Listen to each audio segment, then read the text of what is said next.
Innal hamdalillah nahmaduhu wa nasta'inuhu wa nastaghfiruh wa na'udzu bihi min syururi anfusina wa min sayyiati a'malina.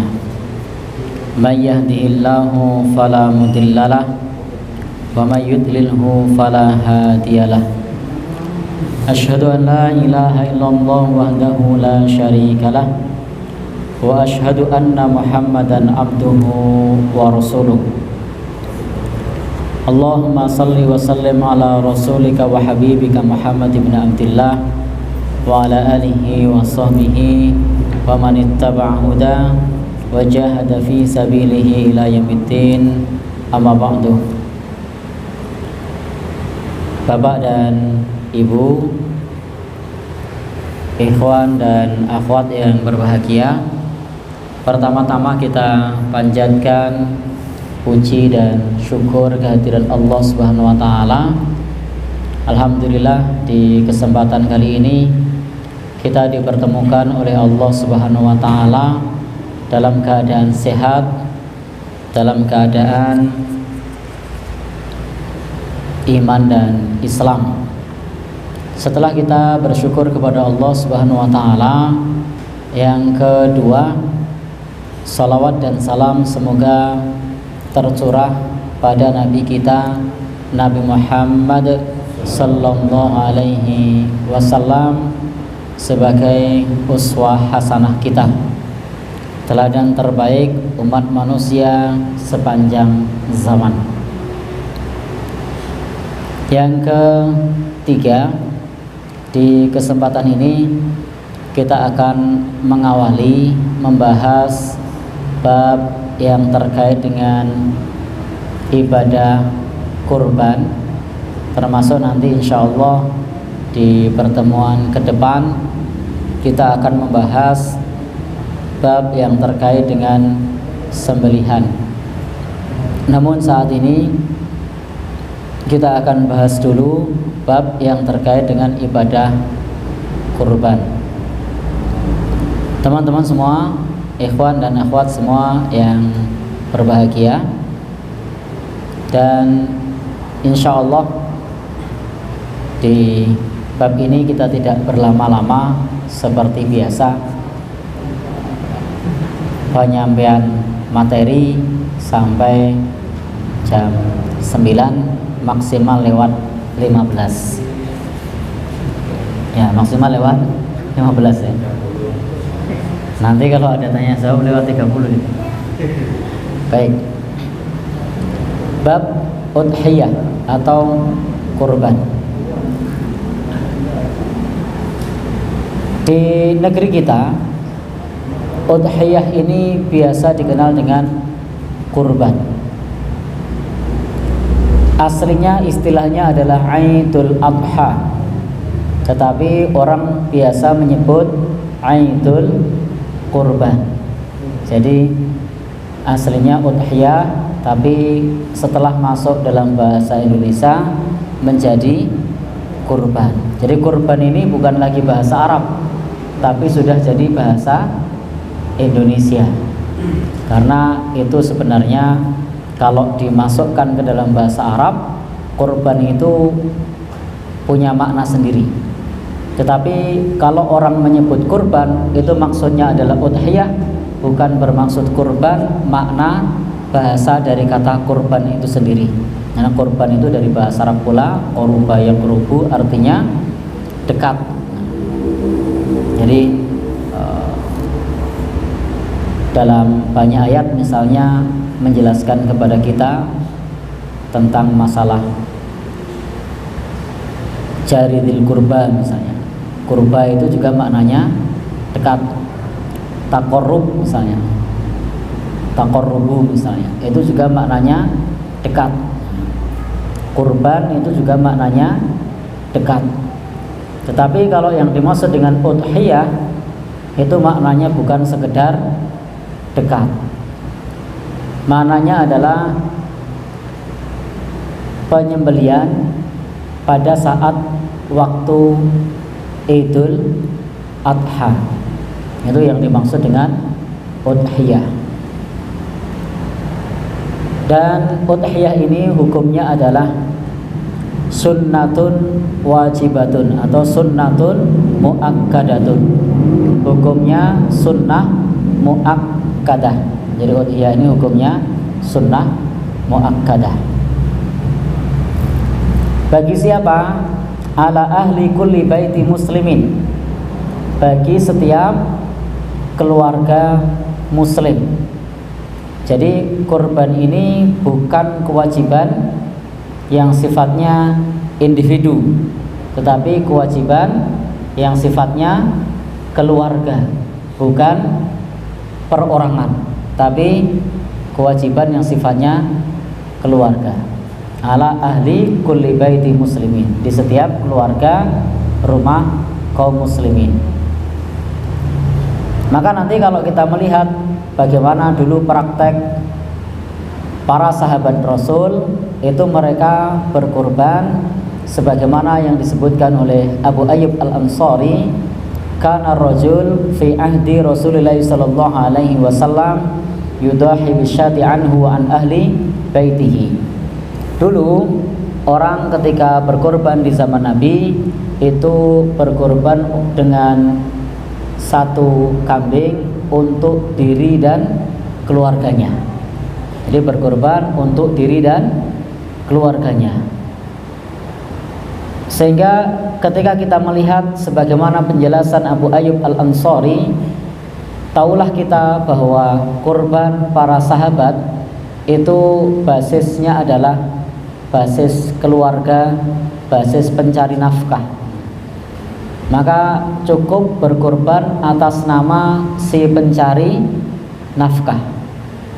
Itu pahalanya sudah berserikat mencukupi untuk seluruh keluarga. Jadi tidak perlu pada saat kurban itu kemudian berkorban dengan nama antri. Paham maksud saya ya? Tahun ini kurban atas nama bapak, tahun besok kurban atas nama ibu, tahun berikutnya kurban atas nama anak barep, kurban berikutnya atas nama anak nomor 2, sampai kemudian kurban atas nama anak yang terakhir. Tidak seperti itu. Jadi cukup berkorban atas nama kepala keluarga dan keluarganya. Yudahi bisyati anhu wa an ahli baitihi. Berkorban untuk diri dan keluarga yang ada di rumahnya. Tidak perlu ngantri. Apalagi kalau ngantri kemudian merepotkan takmir masjid kalau mau minta lagi kurban. Pak, kita dari masjid mau menawarkan mau ikut kurban apa mboten? Jawabnya begini, le kurban wis rampung, bapak wis, ibu wis, barep ya wis, tengah wis, ragil wis kabeh wis rampung. Jadi ini persepsi yang tidak tepat, karena kurban ini bukan kewajiban yang sifatnya sekali seumur hidup, bukan kewajiban yang sifatnya sekali seumur hidup. Tetapi kurban ini sunnah muakkadah bagi siapa saja yang pada saat hari kurban itu, pada saat Idul Adha, memiliki harta senilai hewan kurban. Jadi kalau dia punya harta senilai hewan kurban atau punya kambing yang sudah cukup umur, maka hukumnya bagi dia adalah sunnah muakkadah. Dan kalau zaman Nabi nilainya 1 dinar. Zaman para salafus saleh itu harga kambing itu satu dinar, sehingga yang disebut harta yang mencukupi untuk beli kurban itu nilainya 1 dinar. Itu sudah dapat kambing yang lumayan standar, lumayan besar. Dan memang Betul, 1 dinar di zaman Nabi dapat kambing, 1 dinar hari ini juga dapat kambing. Karena nilai 1 dinar itu 4/4 gram emas. Itu nilai 1 dinar. Maka kalau sekarang 1 gram emas berapa? 300 juta. Ya, kita bulatkan ilustrasi karena saya bukan pembeli emas, bukan penyimpan emas. Nilai perkiraan takriban 1 juta. Kalau 4 gram berarti 4 juta plus seperempat 4.250.000. Dapat kambing belum? Sudah. Gede apa kecil? Oh gede, sudah gede. Berarti dinar tidak mengalami inflasi sejak 14 abad yang lalu. Harga kambing masih sama, 1 ekor 1 dinar. 1 ekor 1 dinar. Beda kalau hitungannya pakai rupiah.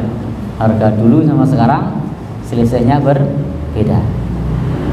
Saya itu ada Simbah Buyut yang dulu pernah cerita ke saya, beliau beli sapi itu harganya 7.000. Sapi harganya 7.000 rupiah. Entah itu tahun berapa, tapi harganya 7.000 rupiah. Belum ada 14 abad gitu. Belum ada 1 abad. Itu dulu harganya 7.000 rupiah. Nah, sekarang kalau beli bakso sapi dapat apa enggak? Ya? Tidak dapat ya? Ya. Baik. Jadi inti yang ingin saya sampaikan adalah bahwa harga emas atau dinar itu stabil. Sehingga kalau kita hari ini punya uang senilai 1 dinar atau 4 juta lebih sedikit, maka sudah sunnah muakkadah untuk berkurban. Maka silahkan nanti sepulang dari sini rekeningnya dicek. Kalau ada di luar kebutuhan senilai 1 dinar, itu artinya kita sudah sunnah muakkadah untuk berkurban. Memang sebagian ulama berpendapat hukum kurban ini wajib bagi yang mampu. Misalnya seperti Imam Abu Hanifah, seperti Syekhul Islam Ibnu Taimiyah, wajib bagi yang mampu. Dan ukuran mampu itu diukur dengan nisab zakat. Jadi kalau hartanya mencukupi nisab zakat, maka dianggap mampu. Nisab zakat berapa? 85 gram emas. Sehingga kalau kita punya harta senilai itu, bagi pandangan pendapat yang kedua sudah diwajibkan. Namun insya Allah pendapat yang kuat adalah pendapat mayoritas ulama bahwa hukum kurban itu adalah sunnah muakkadah. Ada hadis Nabi yang menyebutkan man wajada sa'atan walam yudah fala yaqrabanna musallana. Barang siapa yang memiliki kelapangan rezeki lalu dia tidak berkurban, maka jangan mendekati tempat sholat kami. Ini adalah bentuk penekanan dari Nabi Shallallahu Alaihi Wasallam. Meskipun sebagian ulama menyebutkan ini adalah ungkapan Abu Hurairah. Ini menunjukkan bahwasanya bagi kita seolah-olah tidak berfaedah di dalam mendekatkan diri kepada Allah di masjid ketika dia punya kelapangan rezeki, sementara dia tidak mau ibadah kurban. Sementara dia tidak mau ibadah kurban. Lalu bagaimana ketika kita belum memiliki harta senilai itu, bolehkah kita berkurban? Para ulama menyebutkan bahwasanya berkurban ini pada prinsipnya meskipun hukumnya tidak wajib, hukumnya adalah sunnah muakkadah bagi setiap keluarga muslim yang memiliki kelebihan harta senilai hewan kurban. Andai dia tidak punya, maka kurban ini boleh dengan cara berhutang, itu boleh. Dalilnya adalah bahwa dulu pernah ada seorang sahabat Rasul yang ketika dia berkurban itu dengan cara berhutang. Kemudian juga penjelasan para ulama di dalam ayat Al-Quran yang menjelaskan tentang syiar Allah, lakum fiha khair. Salah satu maknanya adalah bahwa para ulama menjelaskan di antara pengagungan syiar-syiar Allah itu ada kebaikan. Maka kalau kita punya kelapangan rezeki yang nanti mungkin didapatkan, artinya ono sik tinggo jagani. Jadi ono sik tinggo jagani, apa bahasa Indonesianya? Jadi ketika kita pinjam itu sudah ada yang nanti untuk membayar. Tentu di situ sifatnya perkiraan. Sudah punya tender, sudah laku, belum dibayar. Mas Mantri jual tanaman, semua sudah di tembung. Ada Mas Endri, Mas Eko, Mas Agus, semua sudah pesen, tapi duitnya belum cair. Berarti sudah ada yang untuk jagani. Walaupun ini bisa saja qadarullah tidak jadi pesen. Sudah punya panen, qadarullah kena hama, bisa. Jadi karyawan tetap, gajian, qadarullah, PHK bisa. Tapi dalam hitung-hitungan kita memungkinkan nanti untuk membayar, maka hutang untuk korban itu boleh. Termasuk Imam Ahmad rahimahullah ta'ala membolehkan jika kita berkorban dengan cara berhutang, sehingga tidak perlu ditanyakan lagi bagaimana dengan arisan, karena arisan sama saja dengan hutang, karena arisan itu sama dengan hukum hutang.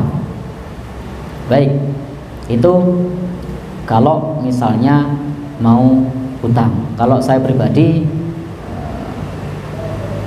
lebih memilih tidak perlu berhutang. Iyyakum wattain. Nabi mengingatkan kita, hati-hatilah dengan hutang. Loh, kenapa tadi dibahas mengenai bolehnya hutang? Ini konteksnya adalah jika ada orang yang hutang, maka itu tidak terlarang. Artinya boleh, kurbannya tetap sah.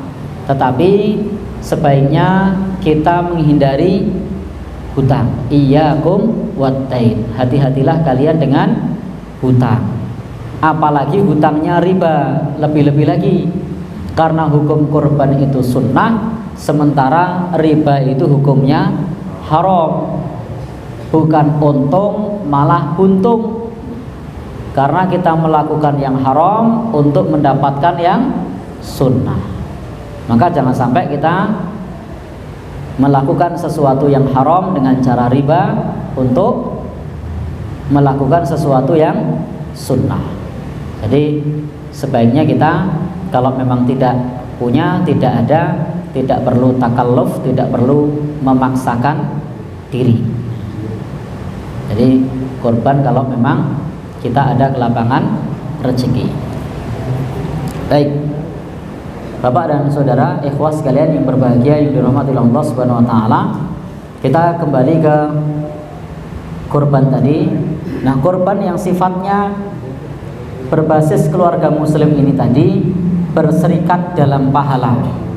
Semua ikut mendapatkan pahalanya. Imam Asy-Syaukani menjelaskan bahwa semua yang ada di dalam rumah tersebut mendapatkan pahalanya, meskipun yang ada dalam rumah tersebut jumlahnya banyak.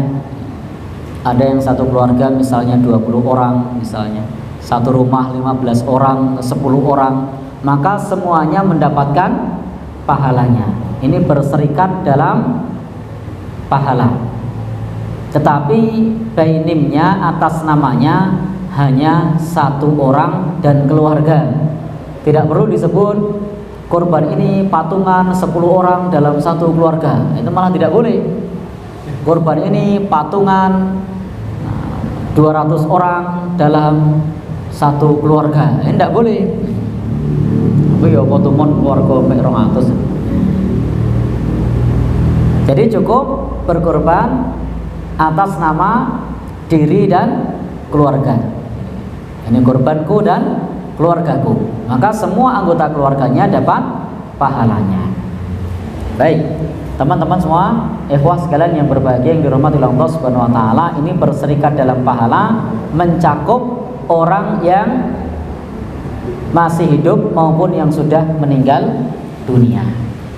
Baik, sekarang kita akan masuk ke pembahasan mengenai masalah niat kurban. Kurban untuk orang yang sudah meninggal dunia itu secara garis besar dibagi menjadi 3 kondisi. Jadi ada 3 kondisi kurban untuk orang yang sudah meninggal dunia. Kalau kemarin yang sempat kita bahas itu ada, baru kita bahas 1. Tetapi secara umum kurban untuk orang yang sudah meninggal dunia itu ada 3 kondisi. Yang pertama, jika kita berkurban atas nama diri dan keluarga, sebagaimana dalam hadis Abu Ayyub Al-Ansari ini, kana rajul fi ahdi Rasul sallallahu alaihi wasallam yudahi bisyati anhu an ahli baitihi, bahwasanya dulu para sahabat atau orang di zaman Nabi itu berkorban untuk diri dan keluarganya. Maksudnya diri dan keluarga itu mencakup diri orang yang berkorban, keluarga yang masih hidup, maupun keluarga yang sudah meninggal dunia yang ada dalam satu rumah. Maka ini semua mendapatkan pahalanya. Jadi semua mendapatkan pahalanya. Syekh Shalih bin Utsaimin menjelaskan, meskipun di dalam keluarga tersebut jumlahnya banyak, kalau yang dimaksud orang yang meninggal mendapatkan manfaat dari orang yang berkorban dengan berserikat dalam pahala, ya dapat di sini. Tetapi ingat, saya tekankan lagi bahwa ini bukan patungan satu keluarga lalu ditulis semua atas namanya, atas nama bapak ini, ibu ini, adik nomor 1, adik nomor 2, adik nomor 3, adik nomor 4, paman, bibi, tidak begitu. Cukup atas nama diri dan keluarga. Maka semua sudah dapat pahalanya, baik orang yang masih hidup maupun yang sudah meninggal dunia. Maka kalau kita mau berkorban untuk orang yang meninggal dunia, sebenarnya tidak perlu, karena ketika kita berkorban untuk diri dan keluarga, maka termasuk di dalamnya orang yang sudah meninggal dunia yang satu rumah. Ini kondisi yang pertama. Kondisi yang kedua, berkorban untuk orang yang sudah meninggal dunia jika dia berwasiat. Jadi jika dia berwasiat, Allah Subhanahu wa taala berfirman di dalam Al-Qur'an, "Faman baddalahu ba'dama sami'ahu fa innama ismuhu 'alal ladzina yubaddilunah." Jadi si mayit ini sebelum meninggal berpesan atau bernadar. Mayit ini sebelum meninggal berpesan atau bernadar. Maka kurban yang semacam ini bermanfaat untuk orang tersebut yang meninggal dunia karena termasuk wasiatnya, bahkan termasuk nadarnya.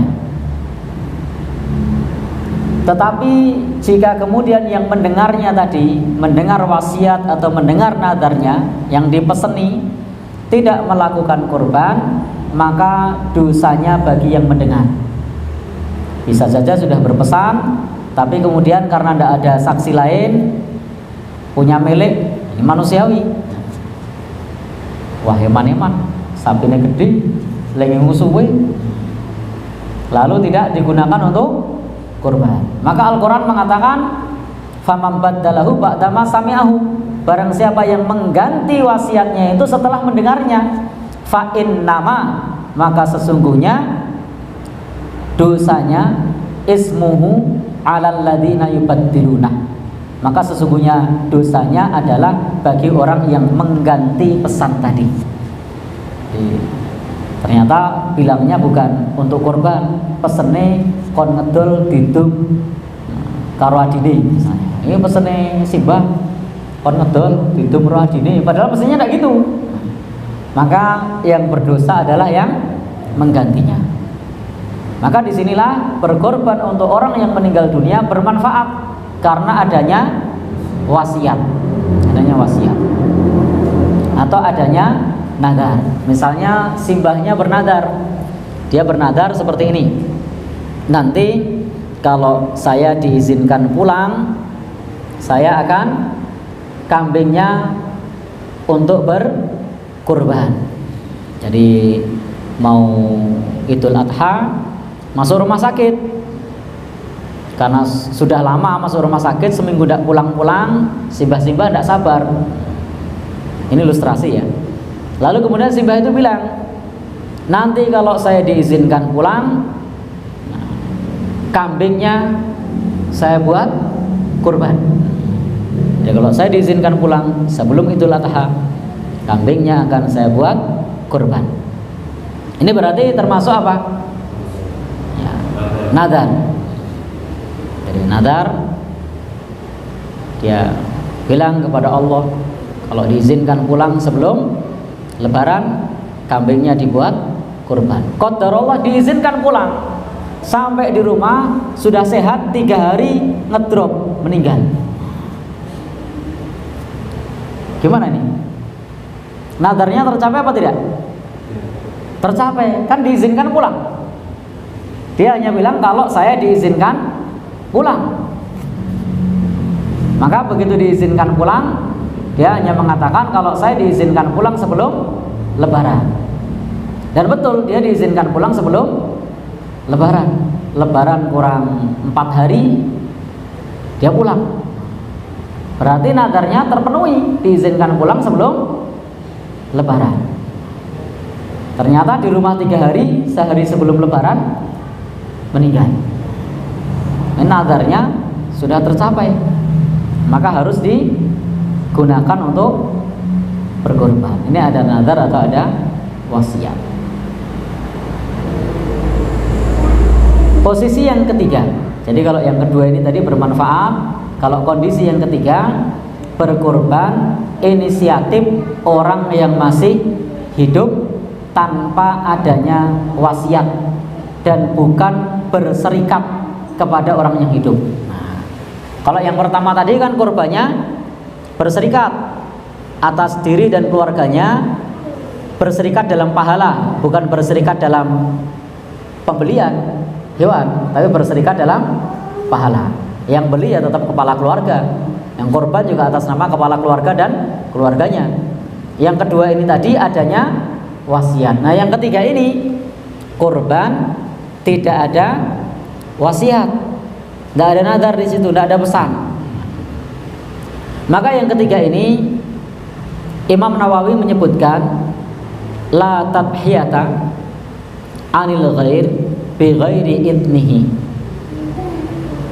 Jadi beliau mengatakan bahwa tidak perlu berkorban untuk orang lain tanpa izinnya. Wala anil mayit, tidak pula untuk mayit idza lam yusibiha, jika mayit itu tidak berwasiat. Ini adalah pernyataan Imam Nawawi rahimahullahu taala, seorang ulama besar bermadhab Syafi'i. Beliau menyebutkan la tadhiyata anil ghair. Jadi di sini kalau kita mau berkorban untuk orang lain, maka harus dengan izinnya. Nah, beliau menyatakan la tadhiyata anil ghair bi ghairi idnihi. Bahwasanya kalau kita mau berkorban untuk orang lain, maka hendaknya kita izin terlebih dahulu. Kemudian beliau mengatakan wala anil mayit, tidak pula kepada mayit atau untuk korban untuk mayit idza lam yusi biha, apabila dia tidak berwasiat. Kenapa demikian? Karena memang ketika kita mau melakukan ibadah kurban atas inisiatif orang yang masih hidup, itu kalau kita menelusuri dari kehidupan para sahabat, tidak ada di kalangan para sahabat yang berkorban untuk orang yang sudah meninggal dunia atas inisiatif orang yang masih hidup. Itu tidak ada. Bahkan di kalangan sahabat itu banyak yang meninggal dan pada saat itu mereka belum berkorban. Itu juga para sahabat tidak berkorban untuk mereka yang sudah meninggal. Di sana ada Hamzah misalnya, di sana ada putra-putri Nabi misalnya, di sana ada para sahabat yang gugur pada saat pertempuran, tetapi mereka tidak berkorban atas nama mereka, sehingga tidak perlu kita berkorban inisiatif orang yang masih hidup untuk orang yang sudah meninggal dunia.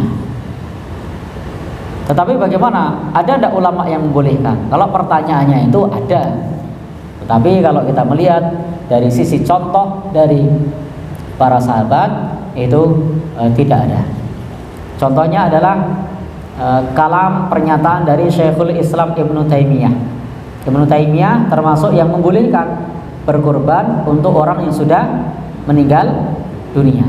Beliau mengatakan tajuzul udhiyah anil mayyiti kama yajuzul hajju anhu was shadaqatu anhu. Beliau mengatakan bolehnya berkorban untuk orang yang sudah meninggal sebagaimana bolehnya berhaji atau bolehnya sedekah. Jadi beliau mendasarkan korban untuk orang yang meninggal itu kepada kias kepada orang yang sedekah maupun haji. Tetapi ini sekali lagi dalilnya adalah kias, sehingga mana pendapat yang kuat, insya Allah kalau mau untuk bermanfaat untuk orang yang meninggal, maka niatkan sedekah. Jadi niatkan sedekah, bukan niat kurban. Karena kalau niat kurban tadi ulama berbeda pendapat. Imam Nawawi menyebutkan tidak berkorban atau jangan berkorban untuk orang lain tanpa izinnya. Demikian pula jangan berkorban untuk orang yang meninggal tanpa adanya wasiat. Kemudian Syekhul Islam Ibnu Taimiyah menyebutkan bolehnya berkorban untuk orang yang sudah meninggal sebagaimana bolehnya bersedekah untuk orang yang sudah meninggal. Kalau sedekah atau haji itu dalilnya pasti, dalilnya jelas. Maka kalau memang punya keinginan ingin berbakti kepada orang tuanya yang sudah meninggal, caranya bukan dengan cara berkorban, diubah niatnya. Apa niatnya? Sedekah. Toh sama-sama disembelih, sama-sama dibagi. Sementara riwayat dalil sedekah itu sampai kepada orang yang sudah meninggal dunia, itu hadisnya sahih. Sementara kalau berkorban itu tidak ada dalil yang menjelaskan tentang itu selain kias. Sehingga kalau memang hendak memberikan manfaat kepada orang yang sudah meninggal dunia, maka di sini diganti niatnya. Ini niatnya untuk sedekah. Karena kalau sedekah itu jelas dalilnya dan itu adalah dalil yang sahih. Baik, Bapak dan Saudara yang berbahagia, ikhwah sekalian yang dirahmati oleh Allah Subhanahu wa taala, insyaallah. Lalu kalau kita sudah punya niat untuk berkurban, kalau sudah punya niat berkurban dan sudah masuk bulan Dzulhijjah, Nabi menyebutkan idza ra'aitum hilala Dzulhijjah, kalau kalian melihat hilal Dzulhijjah, wa arada ahadukum ayudahi, dan kalian hendak berkurban, fal yumsik an sya'rihi wa adfarihi, maka hendaknya menahan diri dari memotong rambut dan memotong kuku. Jadi ini kalau kita sudah bertekad bulan niat mau kurban dan sudah masuk bulan Dzulhijjah. Kalau belum masuk bulan Dzulhijjah belum. Ini sudah masuk bulan Dzulhijjah. Hilalnya sudah nampak atau di kalender sudah menunjukkan tanggal 1. Maka salah satu yang di yukrahu karahatan syadidatan, yang dimakruhkan dengan makruh yang sangat, yang dimakruhkan dengan makruh yang sangat, itu adalah memotong rambut dan memotong kuku. Rambut siapa? Ya rambut sahibul kurban. Kuku siapa? Ya kuku sahibul kurban. Ini bukan rambutnya kambing. Jadi bukan kukunya kambing. Ya bukan rambutnya kambing, bukan kukunya sapi. Tapi ini rambutnya sahibul kurban, kukunya sahibul kurban. Lalu bagaimana kalau keluarganya, keluarga dari sahibul kurban itu potong kuku, potong rambut, boleh atau tidak? Ada tanya jawab kepada Syekh Abdul Aziz bin Bas, kepada Syekh Sholeh Al-Munajjid dengan pertanyaan yang sama. Jawabannya bahwa yang dilarang potong kuku, potong rambut ini adalah sahibul kurban saja. Bagaimana dengan panitianya? Panitia kurban itu juga tidak dipotong, tidak dilarang potong kuku, potong rambut. Ini hanya sahibul kurbannya saja. Apa hikmahnya? Wallahu a'lam bishawab. Saya tidak tahu. Jadi kalau ada yang tahu tolong disampaikan di sini. Kalau punya dalil apa hikmahnya, saya tidak tahu. Intinya dalilnya menjelaskan idza ra'aitum hilala Dzulhijjah, kalau kalian melihat hilal Dzulhijjah sudah tanggal 1, wa arada ahadukum ayudahi, dan kita sudah punya niat untuk berkurban, maka hendaknya menahan diri dari potong rambut dan potong kuku. Hendaknya kita menahan diri dari potong rambut dan potong kuku. Rambutnya tidak usah dipotong, kukunya tidak usah dipotong. Maka kalau sudah punya niat kurban, sebelum tanggal 1 kukunya dikondisikan. Kalau pengen nanti lebaran rambutnya pendek, maka sudah dikondisikan sebelum tanggal 1. Jadi nanti tidak repot lagi, waduh harus potong nih. Lalu hukumnya apa itu? Kalau misalnya pada saat kita mau kurban potong kuku, kurbannya sah atau tidak? Kurbannya tetap sah. Meskipun kita potong rambut, kurbannya tetap sah.